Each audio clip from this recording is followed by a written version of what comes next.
México, reprobado. Retrocedimos en matemáticas y ciencias. Explícanos los datos duros a mi estimadísimo Marco Fernández, profesor de la Escuela del Gobierno del TEC de Monterrey, investigador asociado a México Evalúa. Estamos exhibidos por la prueba PISA. Para recordarle al auditorio qué es esta prueba PISA, en donde estamos retrocediendo también en lectura, en ciencias y matemáticas.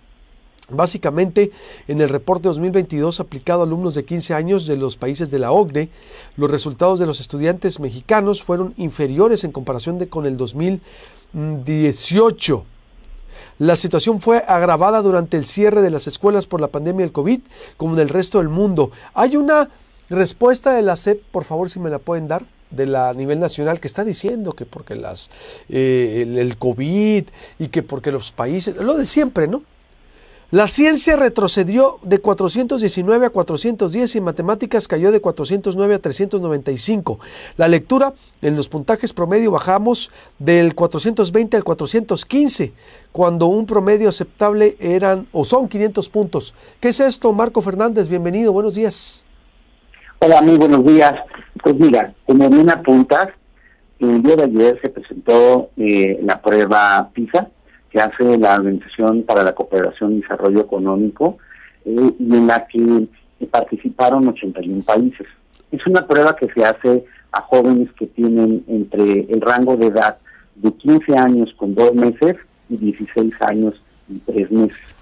Se hace en cada país se hace una muestra representativa de escuelas tanto públicas como privadas para obtener resultados en 3 ámbitos fundamentales del aprendizaje y del desarrollo de habilidades: matemáticas, la parte de comprensión lectora, la parte de ciencias. Los resultados para México no son sorprendentes, pero no por eso menos dolorosos. ¿A qué me refiero? Ya tenemos en México, desde el año 2000, 23 años participando en esta prueba, y lamentablemente hemos sido incapaces de realmente mejorar nuestros resultados en estas 3 áreas. Y lo que se dio a conocer ayer apunta, en el caso de las matemáticas y de la ciencia, retrocesos en los niveles de aprendizaje de la mayoría de los estudiantes en nuestro país. Y en el caso de lectura, hubo una estabilidad en los resultados, pero pues porque los resultados de por sí no son buenos. Entonces, lo que creo que arroja, en primer lugar, es, sí, por un lado, ciertos efectos, sin duda alguna, de la pandemia, en términos de el aprendizaje, lo difícil que fue dar retroalimentación a la distancia, en las afectaciones socioemocionales y sus efectos en la forma en que los chicos podían aprender y demás. Pero también retrata pues a un sistema educativo con políticas que a lo largo de estos años, no solo en esta administración, sino también en las anteriores, no han puesto el énfasis, por ejemplo, en aspectos básicos.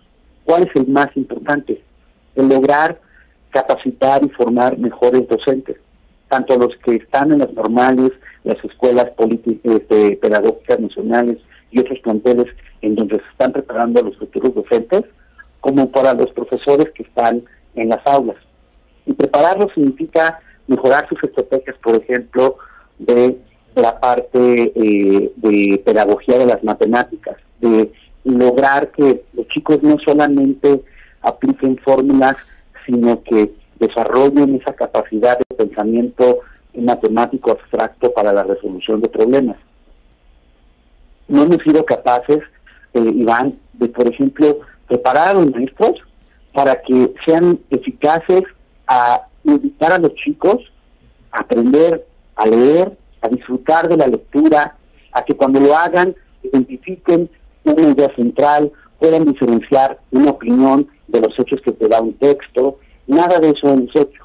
En parte de las ciencias, por un lado, muchas veces somos poco eficaces en invitarlos al desarrollo del pensamiento científico, la biología, la física, la química, pero peor aún, baste darse una vuelta en los laboratorios, por ejemplo, de las secundarias o de los distintos planteles de la media superior, y pues no están las mejores condiciones para el aprendizaje. Entonces, cuando no hemos invertido lo suficiente. Y cuando el gasto lo ejercemos muchas veces con problemas de corrupción y discrecionalidad, es difícil tener condiciones para mejores aprendizajes y ahí están los resultados. ¿Qué tenemos que hacer? Entonces, me das un dato interesante. Desde el 2010 estamos participando en esta prueba y no hemos avanzado en México. Y no solo no avanzamos, retrocedimos. Marco, eso es la verdad lamentable, que sexenio tras sexenio sigamos donde mismo. ¿Qué se tendría que hacer? Esto retrata, creo que por un lado, la falta de continuidad de las políticas educativas, muchas veces la improvisación y la implementación de varias de ellas, el uso de criterios políticos, electorales, que muchas veces permea la operación del sistema educativo. Todo ello, pues, merma la posibilidad de tener una mejor educación. Tenemos, por ejemplo, dos contrastes. El sexenio anterior se la pasaban presumiendo que como nunca se había invertido en capacitación docente, pero se le dieron cursos a los maestros, muchos de ellos poco alineados a sus necesidades para mejorar precisamente su pedagogía en el aula. Ahora, este gobierno le recorta prácticamente el 80% a los recursos para la capacitación, pero eso sí dice que hay dignificación del magisterio. Pues así no se puede lograr que los profesores estén más preparados para que a la hora que entren al aula sus chicos no se aburran, para que sí entiendan y no le tengan miedo a las matemáticas, para que digan, esta parte de la ciencia está padre, yo quiero ser en el futuro un químico, quiero ser un técnico y demás. A la hora de la lectura, los mexicanos leemos poco y la prueba nos está arrojando que ni siquiera comprendemos la gran mayoría de lo que leemos. Y eso es gravísimo porque entonces ni siquiera podemos comunicarnos de manera adecuada. Entonces, para quien nos está escuchando, que va en el coche, que está en su oficina o en la casa, diciendo, bueno, a ver, ¿por qué esto me debe de importar?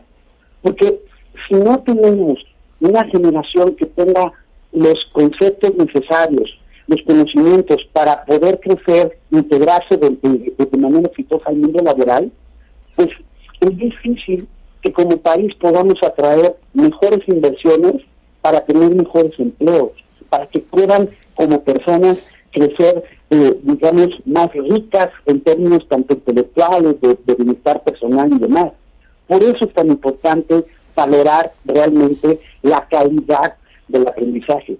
Y yo lamento, como tú decías hace ratito, que ayer, lejos de que la Autoridad Educativa Federal tuviera, pues ante crítica decir, mire, si traemos un problema grave, y estamos poniendo sobre la mesa estas y estas propuestas para ir poco a poco corrigiendo.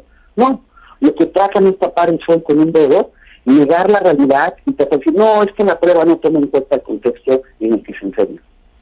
O sea, pues, sí va a ser difícil corregir cuando ni siquiera se reconoce que hay un problema. Te mando un abrazo como siempre, Marco. Gracias por tu disposición. Estamos en contacto. Gracias como siempre por el espacio. Muy buen día. Igualmente. A ver, si reprobamos en lectura, ciencias y matemáticas, tenemos 23 años que no avanzamos. Desde el 2000 México se somete a esta evaluación en la prueba PISA. Si la escuela tiene que ser un complemento y a veces no funciona porque cambian los gobiernos y vienen a descubrir el agua bendita, yo le voy a decir una cosa, pues hay que ser homeschool. Hay que convertirnos en los padres y madres didácticos, pedagógicos, para enseñarle también esas habilidades de la escuela en casa. Es decir, desde la lectura, los valores, los hábitos, las ciencias, los libros. Hay que ir a los libros electrónicos o impresos. Esos nunca van a fallar, la actualización constante. La escuela siempre va a ser la escuela y va a ir encaminada también y va a tener una carga ideológica política, siempre. Yo le digo a usted padre de familia, madre de familia, porque si no va a ser un debate interminable. Escuela en casa, vigilar más a los hijos, convertirnos en los principales profesores y maestros. ¿No cree usted? ¿Qué opina al respecto? Estar vigilando qué ven en el celular, qué ven en la computadora, qué están leyendo, inculcar, leer un libro cada 2 meses, al mes, que esté leyendo los niños para despertarles esa curiosidad. porque la lectura es imaginación, es ejercicio mental, es también, por supuesto, buena ortografía, es cultura, es viajar a un mundo alterno, es entrar en otro mundo. La ciencia, las matemáticas, no nos perdamos, pues hay que hacer la escuela en casa. Esa es la primera autoridad y esa nunca va a fallar. Ahí nosotros podemos hacer la diferencia. ¿Qué opina usted al respecto? Me interesa mucho su opinión al respecto de este tema importante. Bueno, en cuanto a ese tema, está por acá la respuesta también de la SEP, que atribuyó los resultados de la prueba PISA a la pandemia. El gobierno de México afirmó que la prueba de PISA de estos años los estudiantes mexicanos representaron un descenso menor en matemáticas y lectura entre los países que integran la OCDE. La Secretaría de Educación Pública atribuye la medición a las circunstancias de la pandemia del COVID. La más reciente aplicación de esta evaluación en nuestro país ocurrió en el contexto mundial de la etapa final de la emergencia sanitaria por COVID-19. Todos los países se enfrentaron de manera diferenciada esta terrible circunstancia. En el comunicado, el gobierno reconoce que los mexicanos presentan retos en las 3 áreas evaluadas: matemáticas, español y ciencias. Sostiene que esto demuestra, la SEP, que era necesario un cambio en el modelo educativo, situación que se agravó por la emergencia sanitaria. Pide realizar un análisis considerando el contexto de los resultados de estas pruebas, como las condiciones socioeconómicas y culturales de cada país, para evitar interpretaciones reduccionistas. En su comunicado, la SEP afirma que ha emprendido un profundo proceso de transformación en el sistema educativo. Bueno, pues sí, pero todos los países fueron afectados por la pandemia. No es una respuesta muy convincente que digamos. ¿Qué opina usted al respecto? Es verdad, la pandemia afectó todo, sin duda. En las universidades lo interrumpió el proceso. Pero esto es profundo, desde el 2000 no hemos avanzado.